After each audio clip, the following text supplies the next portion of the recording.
आज के हमारे जो प्रश्न रहने वाले हैं वो है important for UP police and SSC GD.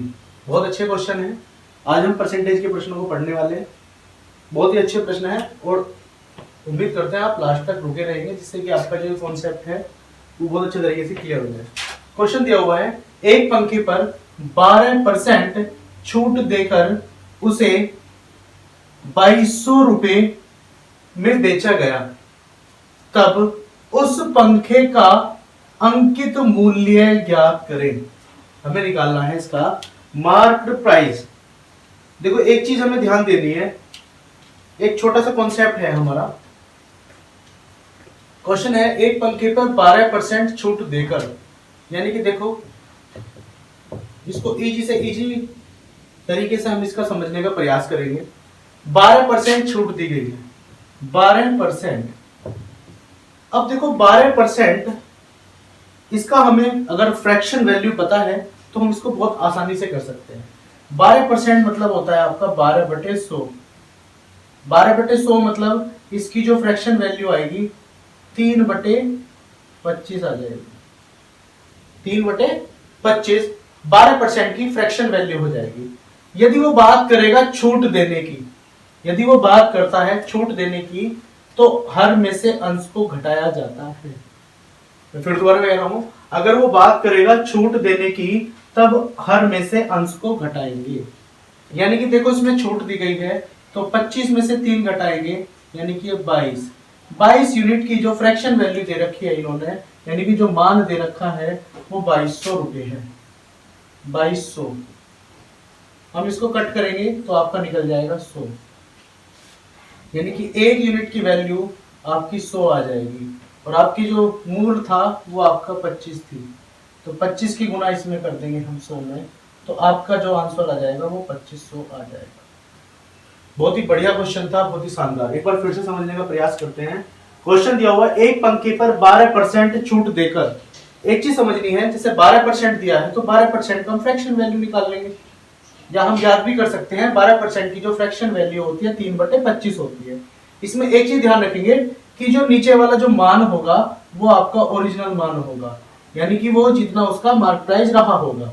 तो इतने की छूट दी गई है 3 रुपए की, तो यानी कि वो 22 में बेची गई होगी, तो 22 की वैल्यू बराबर 2200 रुपए है। तो हमें निकालना वो होगा कि ये जो 25 था, यानी कि जो इसका जो प्राइस जो उन्होंने लिखा हुआ था उसकी वैल्यू निकालनी थी। हमने एक यूनिट की वैल्यू निकाली जो आपकी 100 आ गई, आपने 25 की निकाली आपकी 2500 आ गई। देखो प्रश्न देखते हैं, बहुत ही प्यारा प्रश्न है। प्रश्न दिया हुआ है, एक व्यापारी अपनी बिक्री में बाजार मूल्य पर 15% छूट देता है, यदि बाजार मूल्य 520 रहा हो तो उसका बिक्री मूल्य कितना होगा। देखो इसमें दिक्कत इस बात में आ सकती है बच्चों को कि वो 15% घटा के इसकी वैल्यू रख सकते हैं, पर ध्यान इसमें छोटी सी बात पे ये देना है। सबसे पहले में तो देखो हमें करना है इसका फ्रैक्शन वैल्यू। सबसे पहले हमें क्या ज्ञात होनी चाहिए, फ्रैक्शन वैल्यू 15% की। 15% की वैल्यू, 15% की फ्रैक्शन वैल्यू होती है बच्चे 3/20, और जो ये वाला मूल्य है ये इसका बाजार मूल्य है, और ये घटाने के बाद जो देगा यानी 3 रुपए की वो छूट देगा। बाजार मूल्य से वो 3 रुपए की छूट दे करके बेचेगा। बाजार मूल्य कितना है 20 है, और छूट कितने की देगा वो 3 की देगा। तो यानी इस आधार पे ये तो व्यक्ति का हो गया, लेकिन बात कर रहे हैं हम 520 के आधार पर, तो यानी 20 की जो फ्रैक्शन वैल्यू है वो आपकी है 520 रुपए। 20 की फ्रैक्शन वैल्यू कितनी है बच्चे, वो है आपकी 520 रुपए। तो इससे 0 से 0 कट करेंगे, 2 से काटेंगे इसको 26 बार, यानी 1 की जो फ्रैक्शन वैल्यू वो आ जाएगी आपकी 26। अब देखो छूट कितने रुपए की देता है वो बाजार मूल्य से, 3 रुपए की देता है, यानी 20 रुपए में वो 3 रुपए की छूट देगा, यानी कि वैल्यू कितनी हो जाएगी, यानी 17 रुपए की बेचता होगा वो, यानी 17। 1 की वैल्यू 26 है, हमें निकालनी कितने की है 17 की, तो इधर भी 17 की मल्टीप्लाई कर देंगे और इधर भी 17 की मल्टीप्लाई कर देंगे, यानी कि आपका आंसर आ जाएगा 17 6 का 102, 17 दूनी 34 और 10 44, इसका आंसर आ जाएगा। बहुत ही प्यारा, बहुत ही लाजवाब, बेहतरीन क्वेश्चन। एक बार फिर से देख लेते हैं। क्वेश्चन दिया हुआ है, एक व्यापारी अपनी बिक्री में बाजार मूल्य पर 15% छूट देता है। यानी कि बाजार मूल्य जो भी होगा वो उस पर 15% की छूट देगा, जबकि बाजार मूल्य कितना दे रखा है, 520 रुपए दे रखा है। तो इसने कहा है तो उसका बिक्री मूल्य कितना होगा। तो हमने क्या करा बच्चे, हमने 15% की फ्रैक्शन वैल्यू निकाली जो आपकी 3/20 होती है। और वो जो इसका जो नियम है वो ये है कि जो वो सामान को बेचेगा वो बाजार से 3 रुपए सस्ता देगा। यानी कि 20 रुपए की अगर कोई चीज है तो वो उसको 17 में बेचेगा। तो हमने क्या करा, 20 रुपए बराबर रख दिया हमने कितने के, 520 रुपए के। हमने 1 यूनिट की वैल्यू निकाली, वो आपकी 26 आ गई। हमें चाहिए क्या, क्योंकि वो 20 रुपए पे 3 रुपए की छूट दे रहा है, यानी 17 की बेच रहा है। तो हम क्या करेंगे, 17 यूनिट की वैल्यू निकाल लेंगे। 17 गुना 1, 26 गुना 17 में कर देंगे और आपका 442 आंसर आ जाएगा। हो गया। देखो प्रश्न दिया हुआ है, यदि किसी वस्तु को 425 रुपए में बेचने से उतना ही लाभ होता है जितना उसे 325 यानी 355 में बेचने से हानि होती है, उस वस्तु का क्रय मूल्य ज्ञात करें। यानी कि आपको उसका सीपी निकालना है। बहुत ही आसान, बहुत ही बेहतरीन क्वेश्चन है। कुछ नहीं करना, बस दोनों का एवरेज निकाल देना, काम खत्म हो जाएगा।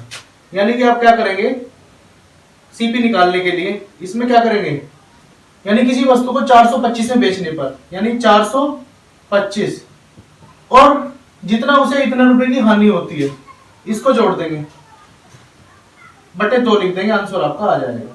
5 और 5 10, 2 और 5 7 और 1 8, 4 3 7 और 1 8 बटे 2 मतलब जोड़ेंगे इसको, मतलब हो गया 5 और 5 10, 2 और 5 7 और 1 8, 4 3 7, 780 बटे 2, 2 से इसको काटेंगे और आपका आंसर आ जाएगा 390 रुपये। ये इसका आंसर आ जाएगा। बहुत ही आसान है, बस क्या करा हमने, जो इसका सेलिंग प्राइस है, मतलब जो सॉरी इसका लाभ है और हानि, दोनों को इन्होंने एवरेज निकाल दिया और इसका आंसर आपके सामने आ गया। देख लेते हैं अगला प्रश्न। देखो क्वेश्चन दिया हुआ है, यदि किसी वस्तु के क्रय मूल्य और विक्रय मूल्य का जो रेशियो दे रखा है वो 10:11 है, तो लाभ प्रतिशत ज्ञात करें। यानी कि देखो आपको सॉल्यूशन में दे रखा है बच्चे कि सीपी और एसपी का रेशियो वो दे रखा आपको 10/11, यानी कॉस्ट प्राइस का 10 है, सेलिंग प्राइस इसका 11 रुपए है। तो प्रॉफिट कितने का होगा बच्चे, 1 रुपए का, क्योंकि प्रॉफिट का फॉर्मूला होता है एसपी माइनस सीपी। एसपी 11 है माइनस 10, यानी कितना, 1 रुपए का प्रॉफिट हुआ।